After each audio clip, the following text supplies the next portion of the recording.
Hello दोस्तों, हम सब सुबह से शाम तक फ़ोन, टीवी, कंप्यूटर पर अलग-अलग चैनल्स और ऐप चलाते हैं। लेकिन एक सेकंड के लिए सोचो कि अभी आप जो ये वीडियो देख रहे हैं, इंस्टाग्राम, ओटीटी वगैरह चलाते हैं या इवन लैपटॉप पर कुछ भी सर्च करते हैं, ये सब कहाँ से चलता है? कहाँ स्टोर होता है? ये सब एक जगह से चलता है जिसका नाम है डाटा सेंटर। पहले तो यूएस की पॉलिसीज़ और अब रिसेंटली एआई डिसरप्शंस की वजह से आईटी सेक्टर काफ़ी टाइम से डाउन चल रहा है। इस फरवरी में भी एफआईआईज़ ने 17,000 करोड़ रुपए की सेलिंग की। लेकिन विद इन आईटी इस इमर्जिंग टेक्नोलॉजी के फ्यूचर पोटेंशियल को देखते हुए टीसीएस जो इंडिया की सबसे बड़ी कंपनी है वो अपने बिजनेस मॉडल को रीशेप कर रही है और उसने इंडिया में data centres for artificial intelligence बनाने के लिए ओपन एआई के साथ एग्रीमेंट साइन किया है और उसकी कई दूसरे टेक जायंट्स के साथ भी डील चल रही है। दोस्तों, मेरा नाम है आशीष, मैं एक सेबी रजिस्टर्ड इन्वेस्टमेंट एडवाइजर हूँ और आज हम इसी सेगमेंट के ऊपर बात करने वाले हैं। कुछ टाइम से आईटी सेक्टर के अंदर ही एक नया सेगमेंट बूम कर रहा है, वो है डाटा सेंटर का। इंडिया में ये सेगमेंट बहुत तेजी से ग्रो कर रहा है और ये आने वाले 10 साल तक और भी तेजी से ग्रो करने वाला है। इस सेगमेंट में जो भी कंपनीज हैं उनके शेयर्स बहुत तेजी से भाग रहे हैं। डाटा सेंटर्स होते कितने टाइप के हैं, उनके सेगमेंट्स क्या हैं, इस इंडस्ट्री के पीछे ग्रोथ के कारण क्या हैं, गवर्नमेंट क्या इनिशिएटिव ले रही है, ग्रोथ कितनी हो सकती है और कौन सी कंपनीज हैं जिनको इस तेजी का सबसे ज़्यादा फायदा मिलेगा, जानेंगे आज के वीडियो में। तो डाटा सेंटर कंप्यूटर्स की एक फैसिलिटी है जो एक साथ नेटवर्क्स में काम करते हैं for processing, storage and sharing of data. वैसे तो कई टाइप के डाटा सेंटर्स होते हैं, लेकिन उनमें जो मेजर टाइप के डाटा सेंटर्स होते हैं, कोलेशन डाटा सेंटर, फिर है enterprise data centres, edge data centres और एक होते हैं हाइपर स्केल डाटा सेंटर्स। यहाँ पर कुछ लोग बोल सकते हैं कि अरे भाई, डाटा सेंटर्स तो पहले भी थे, तो अभी ऐसा क्या खास हो गया? तो इसके 3 मेन रीजंस हैं। पहला है AI revolution. Chat GPT, Gemini, Grok या कोई भी एआई टूल चलाने के लिए नॉर्मल कंप्यूटर से 10 गुना ज्यादा पावर चाहिए। एक एआई क्वेरी एक गूगल सर्च से 10 गुना ज्यादा कंप्यूटिंग पावर कंज्यूम करती है। इंडिया में एआई अडॉप्शन रॉकेट स्पीड पे है और एआई का हर एक सर्वर एक डाटा सेंटर में रहता है, तो AI boom directly data centre boom है। दूसरा कारण है डिजिटल इंडिया एक्सप्लोजन। इंडिया में 85 करोड़ इंटरनेट यूजर हैं, जो वर्ल्ड के सेकंड लार्जेस्ट हैं और UPI transactions 200 lakh crore plus हो चुकी हैं। And India generates 20% of global data और कैपेसिटी सिर्फ 5.5% है। इतना बड़ा गैप और इतनी ही बड़ी अपॉर्चुनिटी।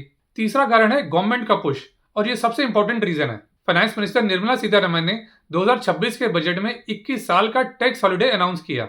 इसका मतलब कोई भी फॉरेन कंपनी जो इंडिया के डाटा सेंटर्स यूज करके ग्लोबल कस्टमर्स को सर्व करे, उन्हें जीरो टैक्स लगेगा 31 मार्च 2047 तक। तो अमेजन इंडिया में सर्वर लगाएगा, दुनिया भर के कस्टमर्स को सर्व करेगा और इंडिया को कोई भी टैक्स नहीं देना होगा। Plus Indian data centre operators के लिए 15% सेफ हार्बर मार्जिन भी होगा। ये 21 साल की सर्टेनिटी है इन्वेस्टमेंट्स के लिए। इस अनाउंसमेंट के बाद गूगल ने $15 बिलियन कमिट किया, माइक्रोसॉफ्ट ने $20 बिलियन और अमेजॉन $8.3 बिलियन इन्वेस्ट करेगा। इनके अलावा ब्लैकस्टोन और दूसरे प्राइवेट इक्विटी प्लेयर्स 60 से 70 बिलियन डॉलर्स इन्वेस्ट करेंगे। ये सब पॉसिबल हुआ टैक्स हॉलिडे की वजह से। तो डिमांड है, सप्लाई कम है, जिसके लिए गवर्नमेंट का सपोर्ट है और ये सब हमारे जैसे इन्वेस्टर्स के लिए परफेक्ट स्टॉर्म है। अब ये अपॉर्चुनिटी कितनी बड़ी है वो देखते हैं। 2021 में इंडिया का डाटा सेंटर का मार्केट $1.2 बिलियन का था, जो 2025 में हो गया $6.9 बिलियन का और 2030 तक ये $17 बिलियन का हो जाएगा। यानी 4 से 5 साल में 2.5 गुना की ग्रोथ। कैपेसिटी की बात करें तो अभी 1520 मेगावाट की कैपेसिटी है इंडिया में, जो 1800 मेगावाट तक पहुंचेगी 2027 तक। लेकिन डिमांड है 2500 मेगावाट की, तो 980 मेगावाट का सप्लाई गैप है और 2030 तक नोमोरा की प्रोजेक्शन है 9200 मेगावाट की, जो आज की डेट से 6 गुना ज्यादा है। तो ये गैप ही तो अपॉर्चुनिटी है। आपने यहाँ तक वीडियो देखा है और आपको यूजफुल इन्फॉर्मेशन मिली है तो एक थम्स अप जरूर दे दें, इससे हमें बहुत मोटिवेशन मिलती है। अब आते हैं असली बात पे। कौन सी कंपनी डाटा सेंटर के फील्ड में अच्छा काम कर रही है, किस कंपनी में कितना पोटेंशियल है, उसकी बात करते हैं। पहली कंपनी है ब्लैक बॉक्स लिमिटेड। ये कंपनी टाटा ने 1986 में शुरू की, जो बाद में एसआर ग्रुप ने ले ली। कंपनी ग्लोबली डाटा सेंटर्स बनाती और इंटीग्रेट करती है। हाइपर स्केलर्स जैसे अमेजॉन और गूगल के डाटा सेंटर्स बनाने में काम करती है। कंपनी ने बेंगलुरु में 50,000 स्क्वायर फीट का सेंटर ऑफ एक्सीलेंस बनाया है और आज की डेट में कंपनी के पास 250 करोड़ के हाइपर स्केल डाटा सेंटर्स के ऑर्डर्स हैं। कंपनी ने 2019 में बीबीएक्स नाम की लॉस मेकिंग कंपनी को एक्वायर किया, जिसका लॉस वो हर साल कम कर रहे हैं। इसके फंडामेंटल्स देखें तो इसका आरओई और आरओसीई स्ट्रॉन्ग है। रेवेन्यू जरूर -5% है, लेकिन प्रॉफिट में क्वार्टर ऑन क्वार्टर ग्रोथ है। कंपनी के ऊपर डेट तो अभी चल रहा है, लेकिन प्रमोटर्स के पास अभी 70.1% की होल्डिंग है, जो बताता है कि उनको कंपनी की ग्रोथ पोटेंशियल पर कितना विश्वास है। ये स्टॉक मार्च 2025 में 332 पर था, आज 512 पर है और अभी ये अपने हाई से 18% डाउन है। नेक्स्ट है E2E नेटवर्क्स लिमिटेड। ये एक स्मॉल कैप कंपनी है जो generative AI cloud ecosystem design करती है लार्ज स्केल कंप्यूट क्लस्टर्स के लिए। कंपनी ने recently one of the biggest tech company Nvidia के साथ टाई अप किया है, जिसमें वो एनवीडिया के लिए ब्लैकवेल जीपीयू क्लस्टर बनाएगी। कंपनी दिल्ली एनसीआर, मुंबई और चेन्नई में डाटा सेंटर्स ऑपरेट करती है। इसके फंडामेंटल्स देखें तो इसका ROE 5.7% है, ROCE 8%। कंपनी की सेल्स में 3 साल से 47% की ग्रोथ है, लेकिन पिछले साल प्रॉफिट ग्रोथ में डिक्लाइन है। अच्छी बात यह है कि कंपनी के ऊपर डेट ना के बराबर है एट 0.10%। कंपनी ने 3 साल में 1300% और 5 साल में 5500% से ऊपर के रिटर्न्स दिए हैं, लेकिन स्मॉल कैप होने की वजह से बहुत वॉलेटाइल है, इसलिए हाईली रिस्की स्टॉक है। फिर है नेटवेब टेक्नोलॉजीज। ये कंपनी लीडिंग प्रोवाइडर है हाई एंड कंप्यूटिंग सॉल्यूशंस की। कंपनी की collaboration Intel, AMD, Samsung, Nvidia और सीगेट जैसे टॉप टेक जाइंट्स के साथ है। एनवीडिया के साथ तो कंपनी की OEM पार्टनरशिप है, यानी उसकी ओरिजिनल इक्विपमेंट मैन्युफैक्चरर है। इसकी ऑर्डर बुक 4,270 करोड़ रुपए की है। ये उन कुछ सिलेक्टिव कंपनीज में से है जिनको गवर्नमेंट ऑफ इंडिया की PLI स्कीम के अंडर इंसेंटिव मिला है। इसके फंडामेंटल्स भी तगड़े हैं। इसका ROE 24 का और ROCE 32% का है, जो काफी अच्छा है। इसकी सेल्स और प्रॉफिट में जबरदस्त ग्रोथ है और कंपनी डेट फ्री भी है। हाँ, इसका PE रेशियो जरूर हाई है, लेकिन इसका मतलब लोग इस स्टॉक को लेने के लिए ज्यादा पैसे देने को भी तैयार हैं। फिलहाल ये स्टॉक अपने हाई से 25% नीचे ट्रेड कर रहा है। अगली कंपनी है D-Link India.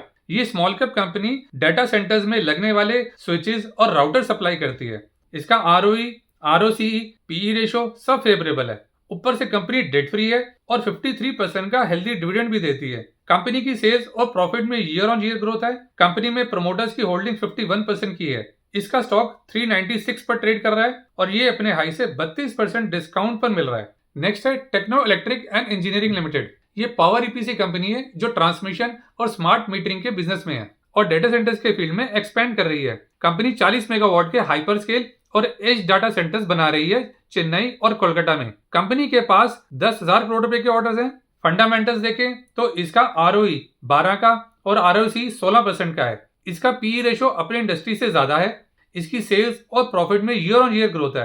Company debt free है और 29% का डिविडेंड भी देती है। इसका शेयर फिलहाल 1120 पर ट्रेड कर रहा है। फिर है अनंतराज। ये एक रियल एस्टेट कंपनी है जो IT पार्क्स और SEZ वगैरह बनाती है। कंपनी डेटा सेंटर्स के फील्ड में भी एंटर कर चुकी है और अपनी कैपेसिटी को 400 मेगावाट तक करेगी अगले 5 से 6 सालों में। इस कंपनी का एडवांटेज है उसका लैंड बैंक और बजट में अनाउंस हुआ टैक्स हॉलिडे का बेनिफिट भी इस कंपनी को मिलेगा।